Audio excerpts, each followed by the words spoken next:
35 number, ইয়ংয়ের দ্বিচির পরীক্ষায় চিরগুলোর দূরত্ব অর্ধেক এবং চির ও পর্দার দূরত্ব দ্বিগুণ করা হলে ডোরার প্রস্থ কত হবে? তো ডোরার প্রস্থর ফর্মুলাটা আমরা জানি, বিটা দিয়ে আমি প্রকাশ করি, অন্যরা অন্য কিছু বলতে পারো, lambda D divided by 2d, এটা হলো ডোরার প্রস্থের ফর্মুলা। তাহলে এখন দেখো চিরগুলোর দূরত্ব অর্ধেক, তাহলে চিরগুলোর দূরত্ব জিনিসটা ছিল আমাদের এই ছোট হাতের ডি, এই ডিটাকে যদি অর্ধেক করে ফেলো আর চির পর্দার দূরত্বকে যদি দ্বিগুণ করবা, মানে এই বড় হাতের ডিটাকে দ্বিগুণ করে ফেলো, তাহলে জিনিসটা কত হয়?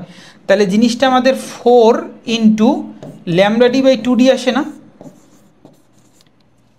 তাইলে এই ল্যামডা ডি বাই 2d হইল আগের বিটা আর এইটা হইল বিটা প্রাইম, তাহলে বিটা প্রাইমটা আমাদের আসে 4 into lambda D by 2d, তার মানে 4 গুণ হবে।